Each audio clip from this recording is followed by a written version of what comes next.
जय हिंद दोस्तों, मेरा नाम है राज। आप देख रहे हैं हमारा यूट्यूब चैनल इलेक्ट्रिक लोचा। जैसा कि आप देख सकते हैं हमारे पास यह मित्सुबिशी का पीसीबी है। इस तरह से आप देख सकते हैं यह पीसीबी है मित्सुबिशी का, और इस पीसीबी में अभी मोटर चल रही है। आप देख सकते हैं यहाँ पर मोटर चल रही है। इस पीसीबी में हम डीसी मोटर की स्पीड बढ़ाने वाला यह सर्किट लगाएंगे। हमने यह वाला सर्किट दूसरे पीसीबी में पहले लगाकर दिखाया था, वह दूसरे ब्रांड का था। ये मित्सुबिशी का। मित्सुबिशी में हम स्पेशल इसलिए वीडियो बना रहे हैं क्योंकि ये हमसे इन्होंने लिया था पीसीबी, यह वाला सर्किट स्पीड बढ़ाने के लिए हमसे लिया था। जिनका यह पीसीबी है उन्होंने लिया था, और इस मित्सुबिशी वाले पीसीबी में लगाने की कोशिश की तो उनका कहना है कि यह स्पीड बढ़ाने वाला speed controller, DC motor speed controller इस मित्सुबिशी के पीसीबी में काम नहीं करता है। तो आज हम इसमें इसे लगाएंगे।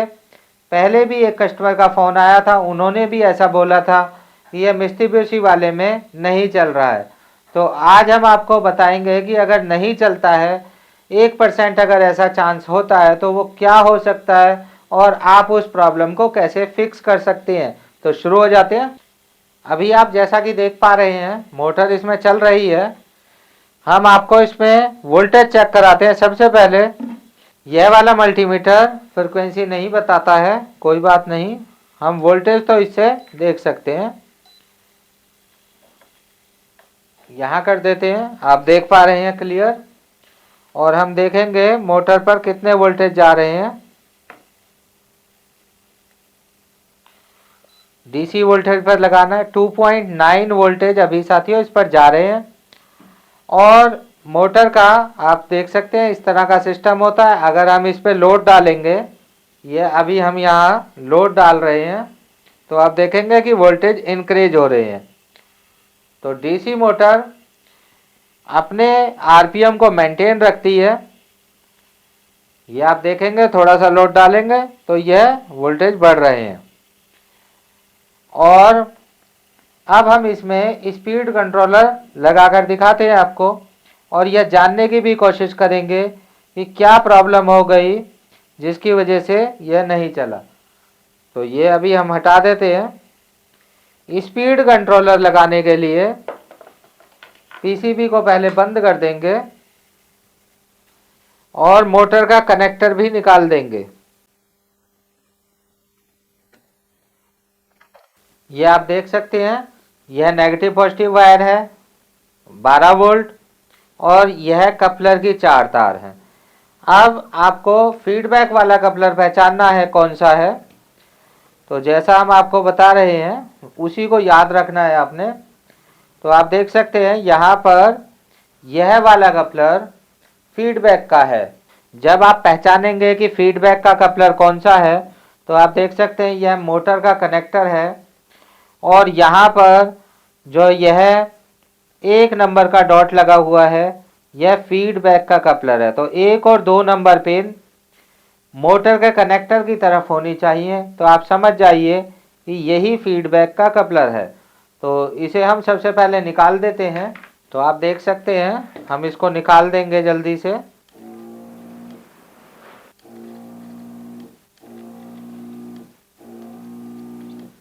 ये निकल गया है। ये आप देख सकते हैं यह कपलर हमने निकाल लिया है। इसको हम साइड में रख देंगे। और यह जो हमारा यहाँ पर 1 नंबर 2 नंबर, और इस तरफ आप देखेंगे तो 3 नंबर 4 नंबर लिखे हुए हैं। तो बोर्ड के ऊपर भी आप देखेंगे 1 नंबर यहाँ लिखा हुआ है, तो यह पिन 2 हो जाएगी, और यह 3, यह 4। तो इसी तरह से हम इन्हें कनेक्ट कर देंगे। कनेक्ट कर देते हैं। सबसे पहले ये आप देखेंगे 1 नंबर 2 नंबर सीधा सीधा ऐसे ही कनेक्ट हो जाएगा जैसे कपलर लगा हुआ था। ये वायर भी उन्होंने लगा के भेजी है, तो वायर भी हमें लगानी नहीं पड़ रही है इसमें। इस तरह से आप देख सकते हैं। और यह वाली आप देख सकते हैं ग्रीन वाली 3 नंबर, और यह 4 नंबर। तो यह भी ऐसे करके हमें लगा देनी है। अब हम इसको शोल्डर कर देंगे। सोल्डर करने से ये तारें अच्छी तरह से कनेक्ट हो पाएंगी।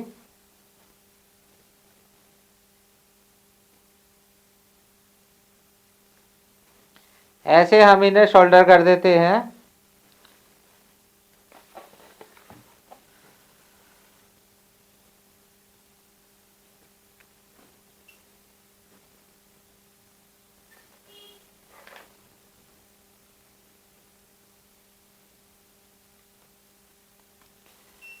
आप देख सकते हैं ये पहले थोड़ी अंदर थी, अब हमने पूरी अंदर कर दी है।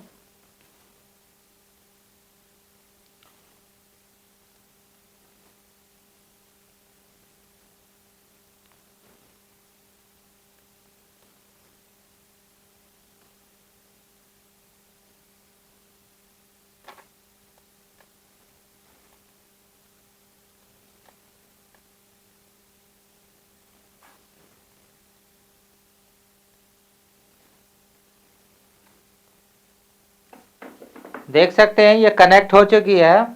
एक्स्ट्रा वायर हम कट देंगे, एक्स्ट्रा वायर हम कट कर देंगे ताकि आपस में शॉर्ट होने के चांस ना रहे। इसमें नहीं है, इसकी हमने कट कर दी है। तो आप देख सकते हैं कि हमने बिल्कुल आसानी से इसे लगा दिया है। तो साथियों, आपको इसी बीच में अपने स्टूडेंट्स की वीडियो भी दिखाते हैं। उन्होंने 2 बोर्ड अभी रिपेयर किया है।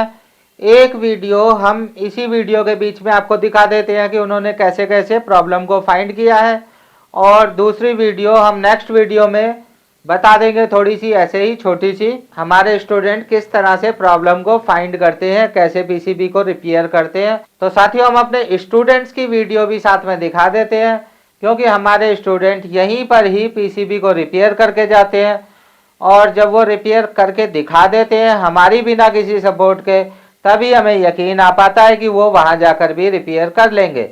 सिर्फ ऐसे उन्हें समझा कर नहीं भेजा जाता है कि आप यहाँ से चले जाओ और पीछे पीछे आपके चलते हुए नॉलेज आ जाएगी। तो यहीं पर ही हम रिपेयर करवा कर देख लेते हैं। तो छोटी सी क्लिप देख लीजिए। एक क्लिप यह वाली आप देखेंगे, एक और क्लिप है वो नेक्स्ट वीडियो में हम डाल देंगे। ये ओनिडा की इन्वर्टर पीसीबी है और हमने इसे रिपेयर कर दिया है और अब हम इसे चेक करने जा रहे हैं। हमारा फ़ैन मोटर घूम रहा है और थोड़ी देर बाद हमारा कंप्रेसर भी चालू हो जाएगा। जब हमारे पास ये पीसीबी आई थी, ये पीसीबी हमारे पास कस्टमर के थ्रू आई थी, और जब ये पीसीबी हमारे पास आई थी तो बहुत गंदी कंडीशन में आई थी, बहुत ज़्यादा गंदी थी। इसे पहले हमने साफ़ किया, उसके बाद जब हमने इसे चालू किया तो इसमें कम्युनिकेशन का एरर आ रहा था। उसके बाद हमने कम्युनिकेशन सेक्शन को चेक किया, जिसमें हमें एक ऑटो कपलर ख़राब मिला, और हमने उसे चेंज करने के बाद दोबारा डीएसओ से उसे चेक किया कम्युनिकेशन सेक्शन को। कम्युनिकेशन सेक्शन ओके हो गया।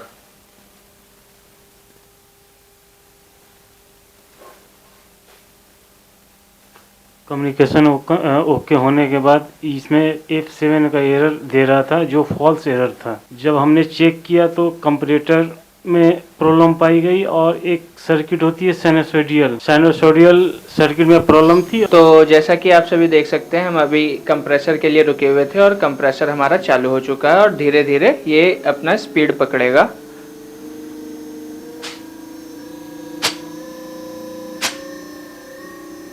और आप देख सकते हो कंप्रेसर की स्पीड अच्छे से बढ़ रही है और अच्छे से वर्किंग में कर रहा है। तो जैसा कि आप सभी देख सकते हैं कि कंप्रेसर ने पूरी स्पीड पकड़ ली है। अब हम इसे जो है आपको बताएंगे कि हमने इसे कैसे कैसे रिपेयर किया इस पीसीबी को, और अब हम इसे बंद कर देते हैं। मेरा नाम सुंदर है, मैं हरियाणा पलवल का रहने वाला हूँ। मेरा नाम सत्यम है, मैं गाज़ियाबाद ब्रिज बिहार का रहने वाला हूँ। मेरा नाम तिलोकेश राय, मैं वेस्ट बंगाल से आया। मेरा नाम सुल्तान अख्तर खान है, मैं गाजियाबाद से हूँ। एक कस्टमर से आया, ये पीसीबी बहुत गन था, गन साफ करके चालू किया, वो कम्युनिकेशन था फॉल्ट था। तो इसमें कम्युनिकेशन की दिक्कत आ रही थी, जो इंडोर से आ रही थी। इंडोर का एक कपलर जो है वो ख़राब था, उसे हमने चेंज किया। चेंज करने के बाद दोबारा हमने जब इसे चलाया, कम्युनिकेशन काम करने लगा इसका। कम्युनिकेशन का ऑटो कपलर चेंज करने के बाद कम्युनिकेशन की प्रॉब्लम सॉल्व हो गई। उसके बाद आउटडोर में साइनोसोडियल सर्किट में एक रजिस्टर ख़राब मिला, 1K का था और उसकी वैल्यू शिफ्ट हो चुकी थी। रजिस्टर को बदलने के बाद उसकी प्रॉब्लम सॉल्व हो गई। उसके बाद हमने UVW टेस्टर लगाया और UVW आउटपुट आ गई। जैसा कि आपको लगता होगा कि इतने बड़े सर्किट में ये रेजिस्टेंस कैसे मिल गई, तो उसके लिए देख सकते हो आप, पहले हमने साइनोसोडियल का सर्किट ड्रॉ किया, उसके बाद उसकी कैलकुलेशन निकाली। कैलकुलेशन निकालने के बाद हमने उस बोर्ड को चेक किया और फिर हमने बोर्ड में उसकी वोल्टेज चेक की और तब हमें पता चला कि ये कहाँ पे प्रॉब्लम है इसकी। तब हमने उसका रेजिस्टेंस को चेंज किया। जैसा कि आप देख सकते हो, ये यहाँ पे साइनोसोडियल की एक रेजिस्टेंस है जो कि MCU में जाती है, वो ख़राब हो गई थी और उसके बाद हमने इसे चेंज किया और प्रॉब्लम सॉल्व हो गई। UVW आउटपुट आने के बाद हमने चेक किया कंप्रेसर लगा के, लेकिन कंप्रेसर नहीं चल रहा था। फिर उसके बाद हमने वापस जो है इसकी रीचेकिंग की और जो हमारा करंट सेंस वाला जो कंपैरेटर है उसमें हमने देखा 2 करंट सेंस वाली जो रेजिस्टेंस है उन दोनों रेजिस्टेंस की वैल्यू शिफ्ट हो गई थी, जो कि यहाँ पे है। ये दोनों 1K की रेजिस्टेंस थी जो कि मेगा ओम में रीडिंग दे रही थी, और वो चेंज करने के बाद हमारी जो है PCB चालू हो गई और कंप्रेसर हमने आपको चला के दिखा दिया।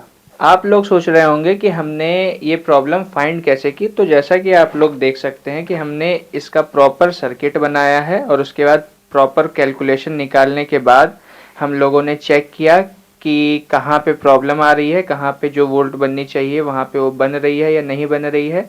वो चेक करने के बाद हमें पता चला कि रेजिस्टेंस, कौन सी रेजिस्टेंस चेंज करनी है। ये करंट सेंस की सर्किट है। तो हमारे यहाँ जो स्टूडेंट होते हैं साथियों, वो यहीं पर ही PCB को inverter AC, non inverter AC दोनों के ही PCB को रिपेयर करके जाते हैं। इसके बाद साथियों हमें कनेक्ट करनी होगी 12 वोल्ट। आप देख सकते हैं ये हमारे पास 12 वोल्ट की तार है और इसमें हमें 12 वोल्ट का कैपेसिटर देखना है। तो 12 वोल्ट का कैपेसिटर यह हो सकता है, यह वाला 12 वोल्ट का कैपेसिटर हो सकता है। तो 12 वोल्ट के कैपेसिटर से हम इसको कनेक्ट कर देंगे। ऊपर से करना चाहें तो यहाँ भी कर सकते हैं, हाँ यहाँ भी हम कर सकते हैं। ये आप देख सकते हैं 2003 IC है, तो इसमें यह वाली पिन ग्राउंड होती है और यह 12 वोल्ट होती है। हम एक बारी कंफर्म कर लेते हैं ऐसा हो रहा है क्या। तो एक बारी हम इस बोर्ड को ऑन करेंगे और यहाँ चेक कर लेंगे 12 वोल्ट है क्या। तो आप देख सकते हैं यहाँ पर 12 वोल्ट है, तो हम यहाँ पर कनेक्ट कर देंगे, क्योंकि नीचे से लेकर जाएंगे तो फिर हमें तार नीचे से घुमानी पड़ेगी, तो ऊपर से भी कनेक्ट कर सकते हैं। तो आप देख सकते हैं यह वाली पिन नेगेटिव है, जो 8 नंबर पिन है, यह ULN 2003 IC की नेगेटिव पिन होती है। नेगेटिव कनेक्ट हो गया है और यह वाली पॉजिटिव पिन होती है। तो यहाँ पर हम पॉजिटिव कनेक्ट कर देंगे। तो ये आप देख सकते हैं कनेक्ट हो चुकी है। सिर्फ इतना ही काम है, कपलर को निकालकर 4 तारें लगा देनी है और नेगेटिव पॉजिटिव 12 वोल्ट देनी है। अब हम इसमें मोटर कनेक्ट करेंगे और देखेंगे कुछ प्रॉब्लम आ रही है या नहीं आ रही है। ये लग गया है मोटर का कनेक्टर। मोटर के कनेक्टर में हम मल्टीमीटर लगा देंगे ताकि हम चेक कर सके कि कितने वोल्टेज VSP पिन पर, यानी कि स्पीड बढ़ाने वाली पिन पर जा रहे हैं। तो ये हमने लगा दिया है और ये सर्किट है। ऑन करते हैं तो आप देख सकते हैं मोटर चल चुकी है, लेकिन यहाँ वोल्टेज बढ़ते जा रहे हैं, मतलब फीडबैक काम नहीं कर रही है। पूरे वोल्टेज बढ़ गए हैं, फीडबैक काम नहीं कर रही है। फीडबैक काम करती तो फिर यह LED ब्लिंक करती। हम इसको बंद कर देते हैं और कनेक्टर को वापस निकाल देते हैं।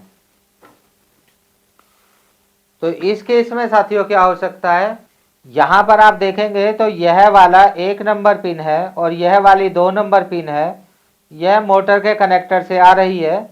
बीच में एक रेजिस्टेंस लगी है और रेजिस्टेंस 15 किलो ओम की है, सॉरी 153 इस रेजिस्टेंस पर लिखा हुआ है।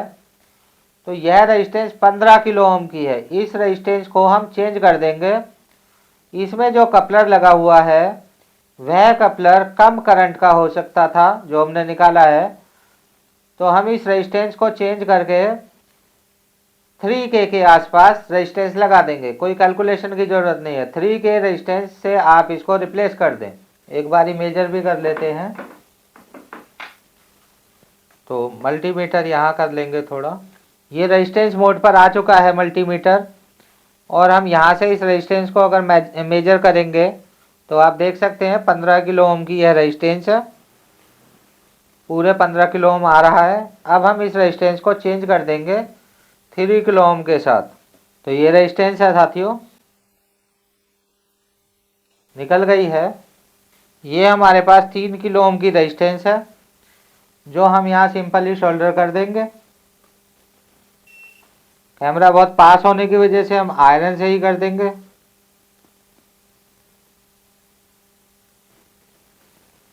आप देख सकते हैं ये रेजिस्टेंस हमने शोल्डर कर दी है और हम चेक भी करा देंगे इसको कितनी है।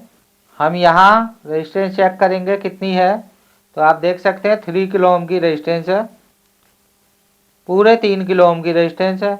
अब हम इसे ऑन करेंगे और देखेंगे क्या होता है। सीधा रख देते हैं। मोटर हमें लगानी होगी, मोटर लगा देते हैं। आप देख सकते हैं ये अब हम ऑन कर देते हैं। ऑन कर दिया है। आप देख सकते हैं मोटर चल चुकी है और यहाँ ब्लिंकिंग भी चालू हो चुकी है। आप देख पा रहे हैं कि इसमें ब्लिंकिंग चालू हो चुकी है, आरपीएम कंट्रोल हो चुके हैं। अब हम इसके वोल्टेज चेक करा देते हैं आपको।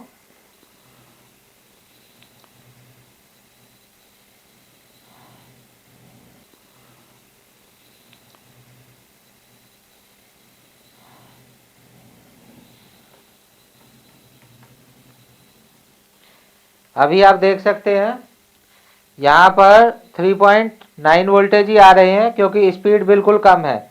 लोड डालेंगे इसके ऊपर तो वापस से वोल्टेज बढ़ेंगे। आप देख सकते हैं वापस से वोल्टेज बढ़ रहे हैं। और अब हम यहाँ से इसकी स्पीड बढ़ाएंगे। जो ये पोटेंशियोमीटर लगा है यह वाला प्रीसेट, यहाँ से इसकी स्पीड को बढ़ाएंगे। यह पेचकस इसे घुमा नहीं पा रहा है। यह वाला पेचकस आप देख सकते हैं इसको घुमा पाएगा। तो हम इसको घुमा देते हैं।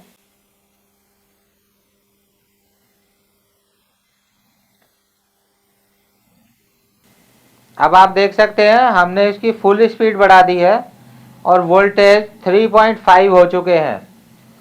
तो 3.5 वोल्टेज होने से आप ऐसा मत समझना, स्पीड लगभग इसकी डबल हो चुकी है पहले से। जैसे आप देख सकते हैं, आपको कम करके दिखाते हैं कि ये पूरी कम हो गई है। अभी आप देख पा रहे हैं कितनी स्लो घूम रही है। और अभी हम इसकी स्पीड यहाँ से बढ़ा देंगे तो पूरी फास्ट घूम रही है। आप देख पा रहे हैं। और इस पर अगर हम लोड डालेंगे, आप सोचेंगे कि फीडबैक से इसका कंट्रोल ठीक रहेगा, खराब हो जाएगा। वो क्या होगा, रिमोट से भी ये काम करेगी, सब कुछ वैसे ही काम करेगा। आप इंक्रीज कर सकते हैं 10%, 20%, 50%, 100%। अब इसके ऊपर थोड़ा हम लोड डालेंगे तो आप देख सकते हैं यहाँ से वोल्टेज बढ़ रहे हैं। हटा देंगे वापस से 3.5 हो जाएंगे।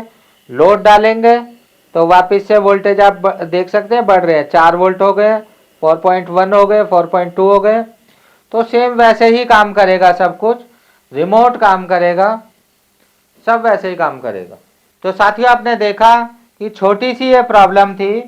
जो कपलर या जैसा सर्किट कहें तो मित्सुबिशी ने इस फीडबैक वाले कपलर का डिजाइन किया हुआ है उसके सर्किट के हिसाब से।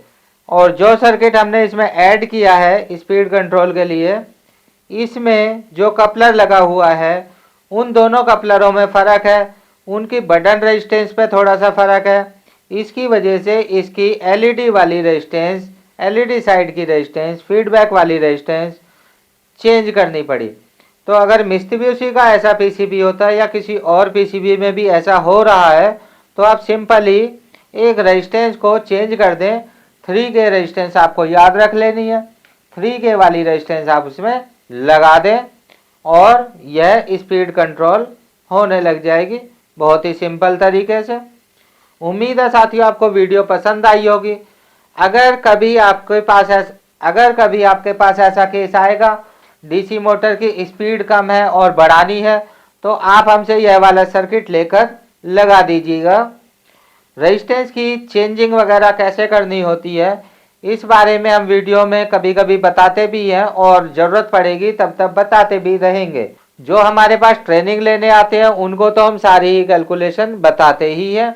ऐसा नहीं है कि जो ट्रेनिंग लेने आते हैं उन्हीं को ही हम कैलकुलेशंस बताते हैं, वीडियोज़ में भी बताते रहते हैं जब ज़रूरत पड़ती है तब।